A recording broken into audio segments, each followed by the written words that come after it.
नमस्कार दोस्तों, welcome back to my channel RLC electrical. मैं हूं प्रणव। इस चैनल को स्टार्ट करते हैं।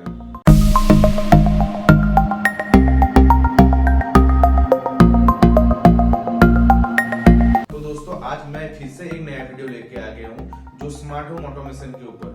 ये स्मार्ट होम ऑटोमेशन क्या होता है ना? स्मार्ट होम ऑटोमेशन का मतलब है आपका घर में जो होम अप्लायंसेस होता है उसको आप रिमोटली मोबाइल से कैसे कंट्रोल कर सकते हैं। अगर आप सोचे आप यूएसए में है, बात दुनिया के कहीं भी कोने पे है, तो उस टाइम आप मोबाइल में बैठ के आप कैसे आपका होम अप्लायंसेस को कंट्रोल कर सकते हैं। सपोज आपको एग्जांपल दे रहा हूँ। सपोज आपका घर में पंखा व लाइट है, ठीक है।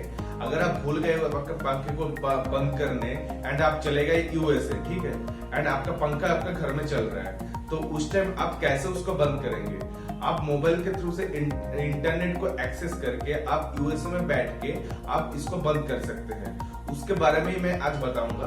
उसका पहले मैं आज हार्डवेयर पार्ट का डिजाइन कैसे होता है एंड क्या क्या इक्विपमेंट इसके लिए चाहिए मैं आज बताऊंगा। तो चलिए दोस्तों, वीडियो पे बने रहिए। वीडियो के बाद मिलते हैं। तो दोस्तों, आपको इस प्रोजेक्ट को बनाने के लिए आपको दो चीज चाहिए, एक हार्डवेयर पार्ट चाहिए, एक सॉफ्टवेयर पार्ट चाहिए। हार्डवेयर पार्ट में आपको तीन चीज चाहिए, नोड एमसीबीयू एंड 4x6 का एक पीसीबी बोर्ड एंड आपको 5 वोल्ट का डीसी रिले। जो नोड एमसीबीयू है उसका एक चाहिए एंड उसका कॉस्ट है 359 अराउंड। एंड 4x6 जो आपका जो पीसीबी बोर्ड होता है उसका कॉस्ट अराउंड आपका 35 रुपीज आता है। एंड 5 वोल्ट डीसी जो रिले है वो तीन चाहिए आपको एंड वो 72 रुपीज का टोटल आएगा। एंड आपका कॉस्ट अप्रोक्स 466 होगा। तो ये जो कॉस्ट है ना, ये अप्रोक्स है, इससे ज़्यादा भी हो सकता है, कम भी हो सकता है, ठीक है। ये हुआ आपका प्रोजेक्ट का जो बजट, मतलब इस पैसे के अंदर अब आपका प्रोजेक्ट बना सकते हैं। और सॉफ्टवेयर पार्ट में आता है कि adafruit.io एक क्लाउड प्लेटफॉर्म है एंड IFTT एंड adafruit.io एक प्लेटफॉर्म है। एंड ये जो प्लेटफॉर्म है इसको हम प्रोजेक्ट में कैसे इस्तेमाल करेंगे एंड कैसे कैसे काम करता है ये मैं आगे वाले जो वीडियो बनाऊंगा उसमें बताऊंगा। तो चलिए पहले मैं देख लेता हूँ हार्डवेयर पार्ट आज। तो दोस्तों, आपको स्मार्ट होम ऑटोमेशन बनाने के लिए आपको एक सर्किट डिज़ाइन करना पड़ेगा जिसको हम लोग कंट्रोल सर्किट बोलते हैं। एंड वो कंट्रोल सर्किट डिज़ाइन करने के लिए आपको कुछ इक्विपमेंट चाहिए होगा। तो अगर आप चाहते हैं सारे इक्विपमेंट खरीदना, ये सारे इक्विपमेंट जो हमने प्रोजेक्ट में इस्तेमाल किए हैं वो आप एक साइट में जाके इस्तेमाल कर सकते हैं, जो साइट का लिंक मैं डिस्क्रिप्शन में बॉक्स में डाल दूंगा। वहाँ पे जाकर आप डायरेक्ट क्लिक करके वहाँ से खरीद सकते हैं। बहुत सस्ते प्राइस में आपको मिलेगा क्योंकि मैं सारे जो सामान है उसी साइट से खरीदे हैं। तो इस प्रोजेक्ट में मेरे को पहले एक चाहिए सर्किट डिज़ाइन करने के लिए एक पीसीबी बोर्ड चाहिए, जहाँ पे हम लोग जो इक्विपमेंट है उसको माउंटिंग कर सकते हैं। तो ये पीसीबी बोर्ड का साइज है आपका 6x4 साइज का है ये पीसीबी बोर्ड। एंड उसके बाद आपको चाहिए 3 रिले। ये जो 3 रिले है इसका कॉइल वोल्टेज है 5 वोल्ट डीसी। क्यों हम लोग 5 वोल्ट डीसी का इस्तेमाल किए हैं? क्योंकि मेरे पास जो नोड एमसीबीयू है उसका आउटपुट हमेशा 5 वोल्ट डीसी का होता है, इसीलिए हम लोग 5 वोल्ट डीसी का ही रिले लिए हैं। एंड यहाँ पे देखिए, यहाँ पे इसका टोटल 5 कॉन्टेक्ट होता है, मतलब 5 लेग्स होता है। जो आपका रिले होता है उसका 5 लेग्स होता है। 5 लेग्स का अंदर आपका 2 जो पॉइंट होता है, 2 आपका कॉइल के लिए एंड बाकी 3 जो होता है आपका NONC कॉन्टैक्ट के लिए, एक कॉमन के लिए एंड एक NONC के लिए। टोटल हो गया 5। तो अब मैं कहाँ पे लगाऊंगा? देखिए यहाँ पे रिले में जो होता है एक NO होता है, एक NC होता है। तो जो NO पॉइंट है वो NO पॉइंट से हम लोग सप्लाई लेंगे, NO एंड कॉमन पॉइंट से। तो यहाँ पे बीच वाला जो है एक कॉमन है एंड इसका जो लेफ्ट वाला है, ये लेफ्ट वाला आपका NO है। तो मैं ये 2 पॉइंट से ही सप्लाई ले लूँगा। एंड इस प्रोजेक्ट के लिए आपको क्या चाहिए? एक नोड एमसीबीयू चाहिए। जो नेट एमसीबीयू का मॉडल नंबर है ESP8266, जिसमें आपका क्या होता है ना, वाईफाई इनबिल्ट आता है। एंड अगर आप आर्डिनो वगैरह यूज़ करेंगे उसमें आपका जो वाईफाई डिवाइस है वो इनबिल्ट नहीं आता है, तो इसीलिए हमने नोड एमसीबीयू इस्तेमाल किए हैं। ठीक है। तो नोड एमसीयू में टोटल आपका 8 डिजिटल पिन होता है। तो मेरा इस प्रोजेक्ट के लिए मेरे को डिजिटल पिन चाहिए, टोटल 3 डिजिटल पिन चाहिए एंड एक ग्राउंड चाहिए। तो कोई भी आप 8 पिन के अंदर कोई भी 3 पिन आप ले सकते हैं। सपोज मैं यहाँ पे लिया हूँ D0, D1, D2, आप D3, D4, D5 भी ले सकते हैं।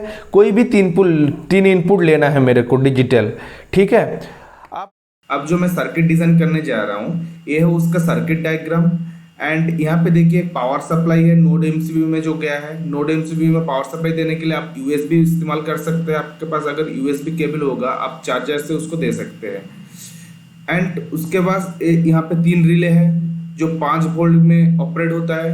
एंड यहाँ पे देखिए, यहाँ पे जो हमने अभी बताए थे एनो एनसी, ए एनो पॉइंट है, एक एनसी पॉइंट है, और दूसरा साइड में 3 पिन है जिसका 2 पिन है कॉइल के लिए एंड बीच वाला जो पिन है कॉमन है। यहाँ पे देखिए कॉमन लिखा हुआ है, ठीक है।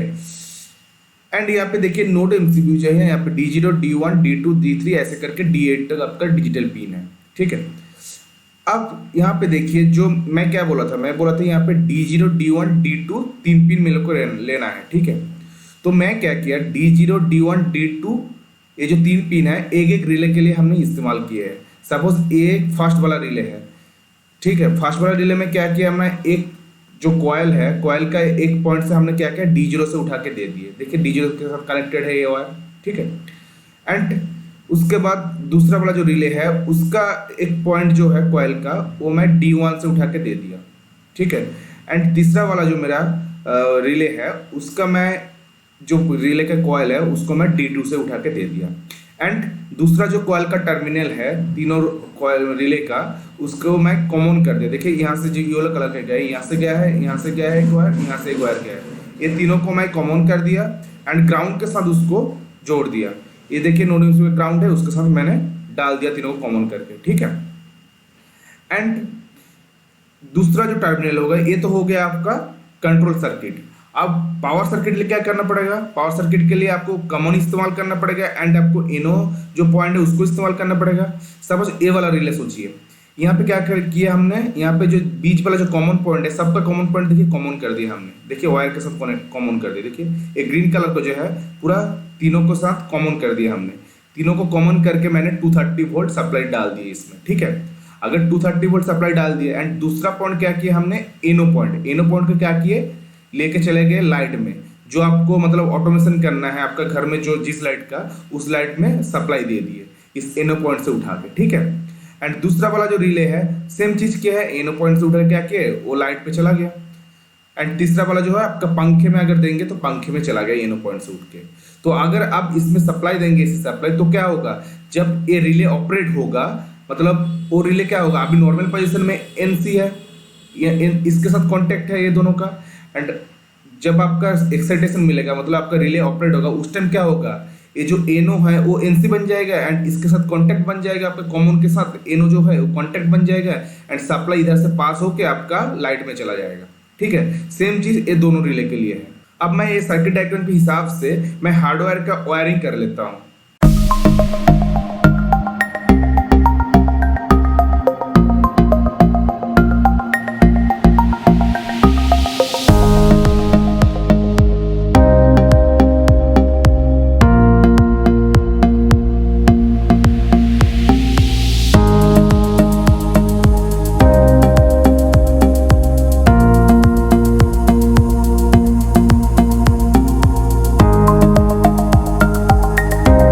तो दोस्तों मैं यहाँ पे देखिए 3 रिले को माउंटिंग कर दिया एंड कंट्रोल वायर जो है उसको भी मैं सोल्डरिंग कर दिया एंड पावर वायर को भी मैं सोल्डरिंग कर दिया, ठीक है। अब मैं यहाँ पे कंट्रोल वायर समझा देता हूँ कैसे है। यहाँ पे देखिए 3 रिले है तो 3 रिले का क्या है, कॉइल है, एक एक करके कॉइल है, ठीक है। कॉइल होता है, कॉइल का क्या होता है 2 पॉइंट होता है तो 2 लेग्स है, 2 लेग्स कॉइल के लिए है, ठीक है। हर एक रिले में 2 लेग्स कॉइल के लिए होता है। तो हर एक रिले का एक लेग को मैंने कॉमन कर दिया, ठीक है, एक दूसरे के साथ कॉमन कर दिया क्योंकि उसको मेरे को 0 पोटेंशियल देना है मतलब ग्राउंड के साथ ज्वाइंट करना है। तो इसीलिए ग्राउंड तो सबका कॉमन है ना, तो इसीलिए सबका ग्राउंड को मैं कॉमन कर दिया एंड एक कॉमन वायर निकाल लिया। ये देखिए एक कॉमन वायर है जो चला जाएगा आपका नोड एमसीयू जो है उसका ग्राउंड पे चला जाएगा जीएनडी में। तो एक वायर मेरा ये हो गया एंड मेरे को और कितना वायर चाहिए, 3 वायर चाहिए, एक D0 के लिए, एक D1 के लिए एंड और एक D2 के लिए। तो मान लिए एक रिले है, ये रिले का दूसरा जो कॉइल का पॉइंट है, लेग्स है, उससे मैं D0 निकाल लिया, तो ये D0 में चला जाएगा, नोड एमसीबी का D0 में चला गया। एंड एक जाएगा क्या, ये जो व्हाइट वाला देख रहा है, ये चला जाएगा आपका D1 में, और एक चला जाएगा आपका D2 में, ठीक है। एंड मैं अभी लगा के दिखा नहीं रहा हूं, क्योंकि उसका पहले मेरे को इसको प्रोग्रामिंग करना पड़ेगा। ये जो प्रोग्रामिंग वाला वीडियो है, मेरे आगे वाले वीडियो में बताऊंगा प्रोग्रामिंग कैसे होता है, स्टेप बाय स्टेप बताऊंगा कैसे आप प्रोग्रामिंग कर सकते हैं। एंड यहाँ पे जो और एक चीज देखिए, यहाँ पे आपका यूएसबी लगाने के लिए एक पोर्ट है, देखिए यूएसबी लगाने के लिए, इससे आप प्रोग्रामिंग कर सकते हैं। डेटा केबल लगा के आप लैपटॉप में डाल सकते हैं, लैपटॉप से प्रोग्रामिंग कर सकते हैं।